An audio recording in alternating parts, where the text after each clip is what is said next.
दोस्तों, अगर आप भी टीम इंडिया की जीत से खुश हैं और अर्शदीप को शानदार खिलाड़ी मानते हैं तो हमारे इस वीडियो को लाइक जरूर कीजिएगा।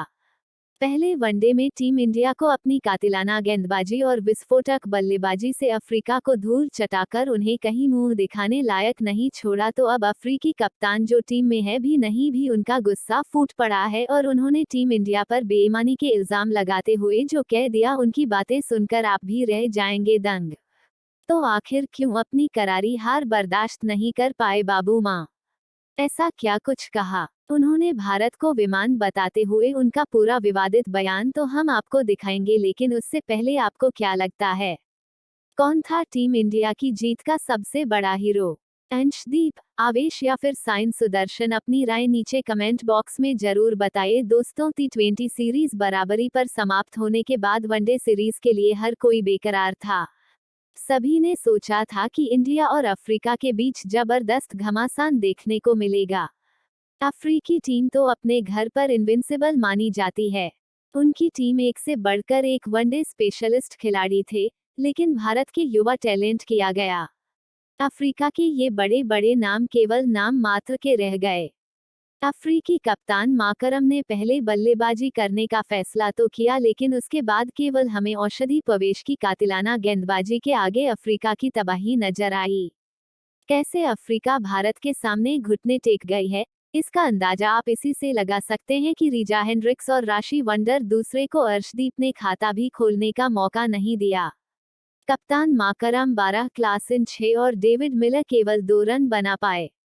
उनके बड़े बड़े बल्लेबाज फ्लॉप साबित हुए और अंत में फलेक वायु ने 33 रन जरूर बनाए, लेकिन उतना ही काफी नहीं था पूरी अफ्रीका केवल 116 रनों पर ढेर हो गए। उनके गेंदबाज इतने छोटे से लक्ष्य को बचाने के काबिल नहीं थे और फिर श्रेयस अय्यर के साथ मिलकर साइड सुदर्शन ने 50 रनों से अधिक की साझेदारी बनाई है और खुद 41 गेंद पर 50 रन ठोक था। उसी के दम पर आसानी से भारतीय टीम ने इस लक्ष्य को हासिल कर 3 मैचों की 2 वनडे सीरीज में 1-0 से अजेय बढ़त हासिल कर ली है। इसके बाद अफ्रीकी की मां निराश और परेशान था, लेकिन उनकी टीम का कप्तान तेम्बा बावुमा जो सीरीज में उपलब्ध नहीं है, उन्होंने अब भारत पर बेईमानी का आरोप लगा दिए हैं। जी हाँ दोस्तों, उन्होंने कहा कि मैं बेहद निराश हूं कि हमारी टीम ने इतना खराब खेला है। हमने पहले बल्लेबाजी का फैसला किया था तो उसके पीछे कोई रणनीति जरूर आई होगी, लेकिन भारतीय गेंदबाजों ने बिल्कुल अनएक्सपेक्टेड बॉलिंग की है। ऐसा लगा कि उन्होंने हमें सरप्राइज कर दिया है। एम्पायर 90 में सरप्राइज किया है और एक नहीं दो नहीं तीन बार जब एम्पायर्स कॉल के चलते टीम इंडिया को विकेट मिला था। यदि वे फैसले हमारे हाथ में आ जाते तो मैच का रिजल्ट कुछ और होता है। बॉलिंग में भी हमारे खिलाड़ियों ने गलती की और रिव्यू का इस्तेमाल नहीं किया, नहीं तो हम भी टीम इंडिया को कड़ी चुनौती दे सकते थे।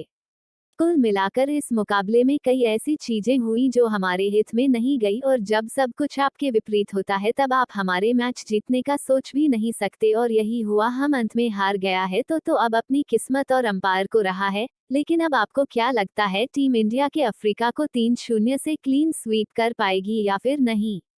अपनी राय नीचे कमेंट बॉक्स में जरूर। दोस्तों, 1-1 से 20 सीरीज बराबरी पर समाप्त करने वाली टीम इंडिया एक नई चुनौती के लिए पूरी तरीके से तैयार थी। के मैदान पर पहले वनडे मुकाबले में अफ्रीका ने टॉस जीतकर पहले बल्लेबाजी करने का फैसला किया। वो एक बड़ा टोटल बनाने की तरफ देख रहे थे। अफ्रीका के लिए रीजन है, ब्रिक्स के साथ डेब्यूटेंट टोनी ने डोरसी को मैदान में तहलका मचाने के इरादे से एकदम कदम रख चुकी थी इनकी जोड़ी, लेकिन उनकी धाकड़ शुरुआत की उम्मीद पर पंजाब के शहर अर्शदीप सिंह ने पानी फेर दिया।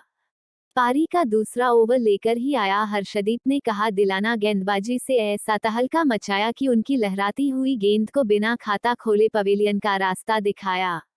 बल्लेबाज 8 गेंद में 0 का स्कोर बनाकर वापस लौटा तो फिर बल्लेबाजी करने उतरे राशि वंडर हुसैन को पहले ही गेंद पर गोल्डन डक का शिकार कर तो उन्होंने अफ्रीका की कमर तोड़ दी थी।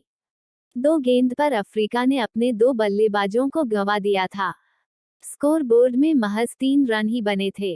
अफ्रीका पूरी तरह से दबाव में नजर आ रही थी। ऐसे में अब अपनी टीम को संभालने के लिए खुद कप्तान एडन माकरम उतर जाते हैं। उन्होंने टोनी के साथ मिलकर एक अच्छी पार्टनरशिप बनानी शुरू कर दिया और अफ्रीका की वापसी की शुरुआत कर दी। 8वां ओवर लेकर आए का स्वागत ने तूफानी छक्के से करिस्के के खिलाफ भी मोर्चा खोल दिया। लेकिन अर्शदीप तो कुछ आज और करने के मूड में आए थे। ओवर की 5वीं गेंद पर उन्होंने अपना बदला पूरा करते हुए टोनी को अपने जाल में फंसाया। एक बार फिर बड़ा शॉट लगाने के प्रयास में ये बल्लेबाज गलती कर बैठा और विकेट के पीछे केएल राहुल ने उसका आसान सा कैच लपक कर टीम इंडिया की झोली में तीसरा विकेट डाल दिया था। टोनी डेज और जीटी 20 की रफ्तार से 22 गेंद पर 2 चौके और 2 छक्कों की बदौलत 28 रनों की पारी खेल वापस लौटे। उनके आउट होने के बाद अब कप्तान का साथ निभाने के लिए हेनरिक क्लासेन मैदान में कदम रख चुके थे। शौक के इस बल्लेबाज ने अपना खाता खोला और उन्हें एक जीवनदान भी मिल गया था, लेकिन अपने जीवनदान का फायदा तो बिल्कुल भी नहीं उठा पाए। पावरप्ले का आखिरी और 10वां ओवर लेकर आए अर्शदीप ने ओवर की आखिरी गेंद पर क्लासेन को क्लीन बोल्ड कर टीम इंडिया को चौथी सफलता दिलाए और अफ्रीका की धज्जियां उड़ाकर रख दी। जाफरी का 10 ओवर में केवल 52 रन बना पाई थी और उनके 4 बल्लेबाज पवेलियन की शोभा बढ़ाने लौट चुके थे। क्लासेन 9 गेंद पर 6 रन बना पाए। उनके विकेट के बाद अब डेविड मिलर कप्तान का साथ निभाने के लिए मैदान में उतर चुके थे। ये दोनों अफ्रीका की आखिरी उम्मीद थे, लेकिन भारत का युवा दल तो आज अफ्रीका के लिए यमराज बना हुआ था। अर्शदीप के बाद बारी का 11वां ओवर लेकर आए आवेश खान ने तो अफ्रीका की बची कुची उम्मीदों को भी पल भर में हवा कर दिया। पहली गेंद पर उन्होंने कप्तान माकरम को क्लीन बोल्ड कर अफ्रीका की आंधी पारी को समेट दिया। उनकी कातिलाना गेंद के सामने टेक गए 21 गेंद पर 2 चौके की बदौलत वो केवल 12 रन बना पाए तो अगली गेंद पर बल्लेबाजी करने उतरे बिना को तो उन्होंने पहली गेंद पर एलबीडब्ल्यू कर अफ्रीका के 6 बल्लेबाजों को अपने सामने ढेर कर दिया। उनके लगातार 2 गेंद पर 2 विकेट ने अफ्रीकी खेमे में और उनके फैंस में मातम का माहौल पैदा कर दिया था। उन्हें तो भरोसा ही नहीं हो रहा था कि स्कोरबोर्ड पर केवल 52 रन थे और अफ्रीका के 6 बल्लेबाज पवेलियन लौट चुके थे। पूरे स्टेडियम में सन्नाटा छा गया था। यहां तक कि डेविड मिलर भी उनके सामने से ज्यादा देर तक टिक नहीं पाया और केवल 59 रनों पर ही अफ्रीका ने अपने 7 बल्लेबाजों को खो दिया। अब तो केवल इंतजार था कि कब इंडिया अफ्रीका को ऑल आउट करें। हालांकि अपने से ऐसी पारी खेली कि चौके छक्कों से झड़ी लगाते हुए अफ्रीका को 100 रनों के पार पहुंचाया। हालांकि अर्शदीप ने वापस आते ही बल्लेबाज का शिकार भी कर लिया और 5 विकेट लेकर अपना पंजाबी खेला। गेंद पर 3 चौके और 2 छक्कों की बदौलत 33 रन बना पाए। आखिरी विकेट कुलदीप यादव ने चटकाया और अफ्रीका की टीम 27.3 ओवर में 116 रन बनाकर ऑल आउट हो गई। भारत के लिए 5 विकेट अर्शदीप ने चटकाए। 4 विकेट आवेश को मिले तो वहीं 1 विकेट कुलदीप के नाम रहा। इस लक्ष्य का पीछा करने टीम इंडिया के लिए काम मुश्किल था। ऐसे में भारतीय टीम को जल्द से जल्द जीत दिलाने के इरादे से ऋतुराज गायकवाड़ के साथ डेब्यूटेंट साइड सुदर्शन की जोड़ी मैदान में उतरी थी। अफ्रीका को जल्द से जल्द विकेटों की तलाश थी, लेकिन आती पहले ही ओवर में साइड सुदर्शन ने शानदार कवर ड्राइव से चौका बटोरकर अपने इंटरनेशनल करियर की शुरुआत की थी तो दूसरी तरफ ऋतुराज ने भी दूसरे ओवर की पहली गेंद पर चौका जड़कर अपना खाता खोल लिया था। ये दोनों खिलाड़ी लाजवाब फॉर्म में लग रहे थे। वो अफ्रीका को वापसी का एक भी मौका नहीं देना चाहते थे। सुदर्शन तो अपने भरी पूरी महफिल लूटने के इरादे से मैदान में उतरे थे, लेकिन दूसरे छोर पर ऋतुराज गायकवाड़ प्रसाद छोड़कर चौथे ओवर की चौथी गेंद पर सीधा ऋतुराज का एक बार के पैर पर आकर लगी। अफ्रीका ने रिव्यू लिया और उन्हें पहली सफलता मिल गई, जिसके चलते ऋतुराज 10 गेंद पर 5 रन बनाकर पवेलियन लौट गए।